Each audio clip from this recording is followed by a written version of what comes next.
Financial statement analysis applications.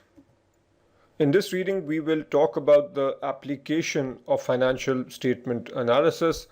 We will understand how to evaluate past financial performance. We will then look at how to project future financial performance. And then we will get into the two major reasons why analysts evaluate financial statements. One is to assess credit risk, and the other is related to equity investments. And finally, we will talk about adjustments to reported financials.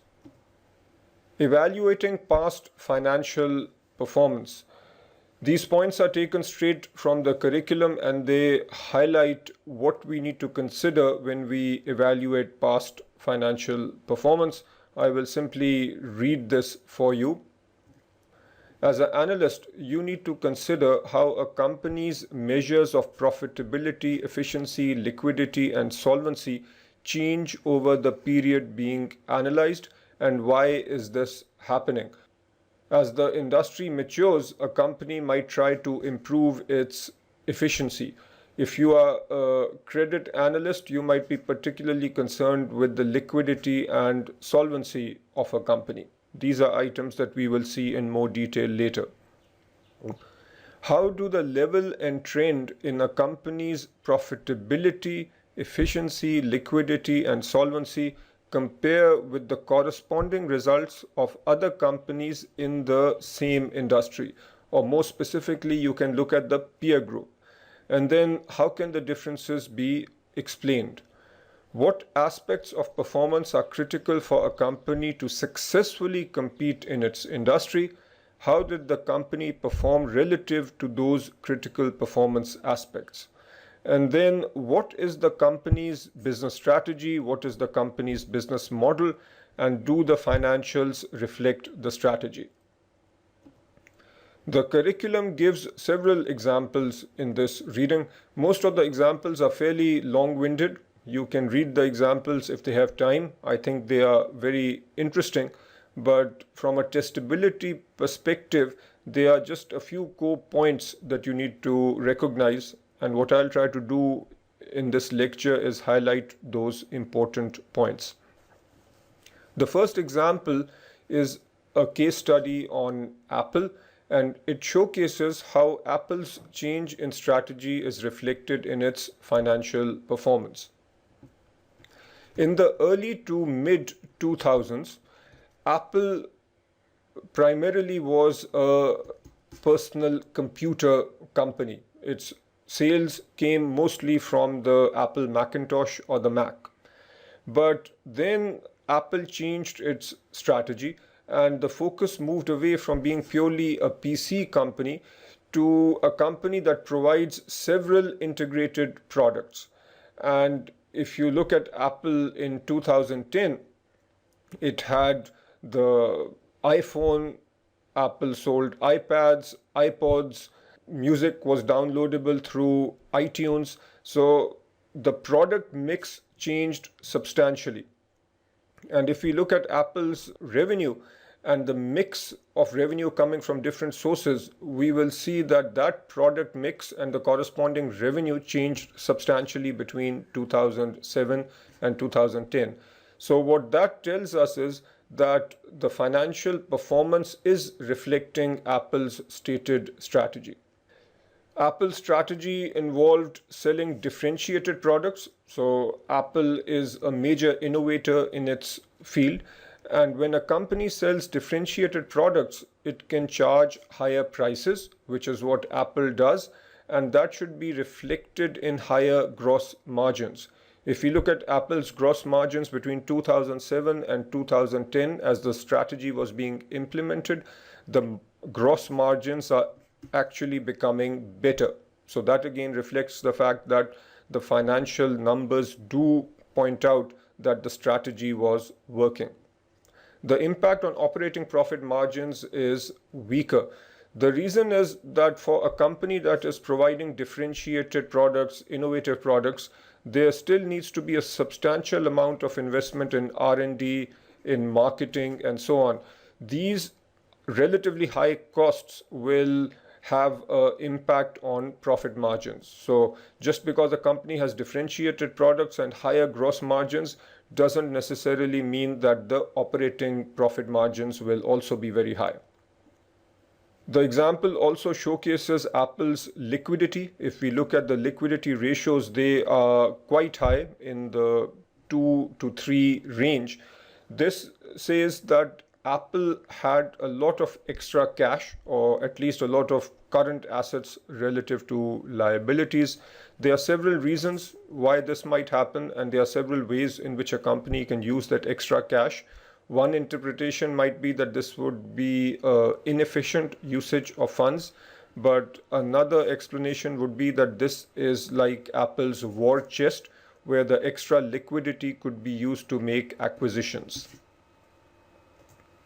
Example 2 highlights the effect of differences in accounting standards on return on equity comparisons. Return on equity is net income over equity.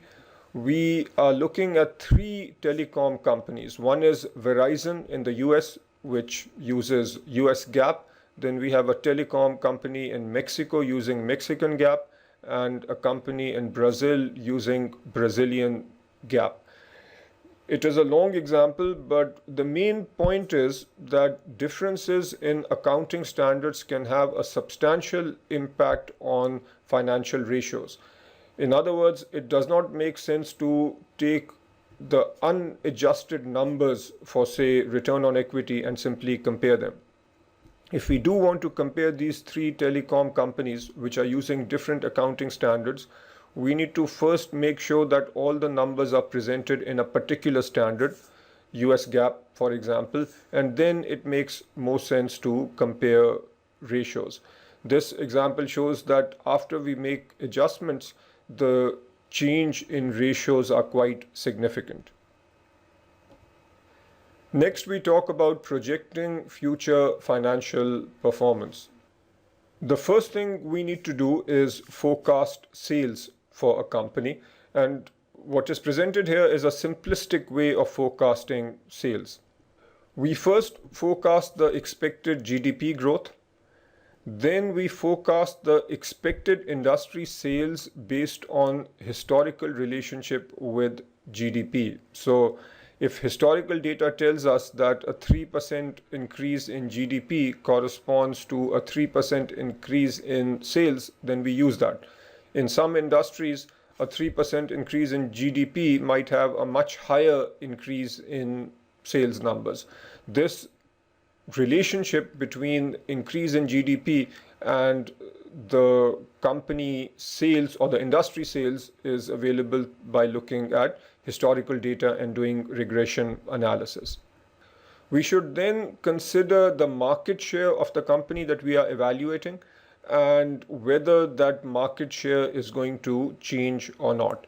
If the market share is not going to change, then we can simply say that the increase in sales will correspond to the increase in the size of the industry. Based on this information, we then forecast company sales. Then to come up with the estimated net income, we have to forecast expenses. We can use historical margins such as gross profit margin and operating margins for stable companies, and this works for companies such as J&J, which are large and diversified and stable. For companies which are not stable, they might be new companies, a company like Facebook for example. Here we need to estimate each expense item. We should also remove any non-recurring items because with our forecast we are concerned about revenue items and expense items that will recur. Those that will not recur should not be considered in our forecasts. Generally, we estimate interest expense and tax expense separately. The reason is, with interest expense, the amount depends on the level of debt and the rate.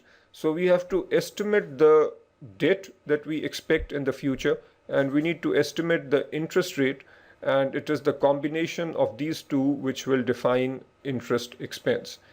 With tax expense, we need to have an estimate for the tax rate, and obviously the earnings before tax, which will be calculated based on the forecasted sales and the forecasted expenses. Once we have the EBT and the tax rate, we can come up with the tax expense. To come up with cash flows, we also need to estimate changes in working capital. If our working capital, such as inventory, is going up, that is not reflected in the income statement, but obviously it has an impact on cash flow. So an estimate of changes in working capital is important. We should also estimate investment expenditures, because these will not be reflected in the income statement, but they also impact cash flow. We need to estimate dividend payments and so on. Again, these are just high-level points. With this information, we can then project the cash flow for a given company. The level of analysis presented here is simplistic, but from an exam perspective, this should be reasonable. The curriculum presents several examples. Examples 2, 3, and 4 are fairly long. If you have time, you can read them, but what I'll do here is give you the most important point related to each example. Example 2 deals with using historical operating profit margin to forecast operating profits. We are given the example of a stable, diversified firm like J&J. For a company like J&J, it makes sense to use historical margins to project future operating profits. Whereas we are given another company, which is a Chinese search engine company that is relatively new. There, it would not make sense to use historical operating profit margins because of the uncertainties involved. There, it would make more sense to project each expense item separately. Example 3 deals with issues in forecasting. The most important point in this example is that we need to recognize which expenses and which items are non-recurring. So these items are not included in our forecasting model. Example 4 is a basic financial model or a basic financial forecast. This is a spreadsheet model, and I don't think this is overly testable. The example here is based on the discussion from the previous slide. So if you know all the items from the previous slide, you are reasonably well prepared from an exam perspective. Example 5 is a multiple choice question. It tests your knowledge of ratios. I would strongly encourage you to do this example from the curriculum. Assessing credit risk. Imagine you are considering the purchase of a bond that has been issued by a company. One of your major concerns will be whether the company will make its coupon payments and whether the company will make its principal payment at the end. The process whereby you assess whether or not the company will make its payments is called assessing credit risk. You can also call this credit analysis. The high-level items that you will be concerned with are the ability of the issuer to meet interest and principal payments on schedule. To do this, one of the most important things you will look at is cash flow forecasts. This will look at the amount of cash flows and also the variability of cash flows. If the cash flow is very volatile, then obviously that will be a concern, because if the cash flow is low, then there will be a question as to whether coupon payments will be made. You also need to consider the business risk and the financial risk of a company. When we say business risk, what we are talking about is the risk of the company not having sufficient revenues or the risk of expenses being too high. Financial risk arises when the level of debt is high, which means that interest payments are high. If the operating profits are low and debt is high, then the company is in a very risky situation because all the operating income might get used in paying interest. The curriculum gives some specific examples on assessing credit risk, and I will again highlight the most important points. You need to look at the size and scale of the company that has issued the bond or issued debt. You need to look at total revenue. You need to look at operating profit. You need to look at the business profile, revenue, sustainability, and efficiency. If a company has relatively high revenue, which is sustainable, and the company is operating efficiently, all these are indicators that the credit risk is good. Good credit risk means that the company will make its payments on time. You should also consider financial leverage and flexibility. With leverage ratios, we are talking about ratios such as debt to equity.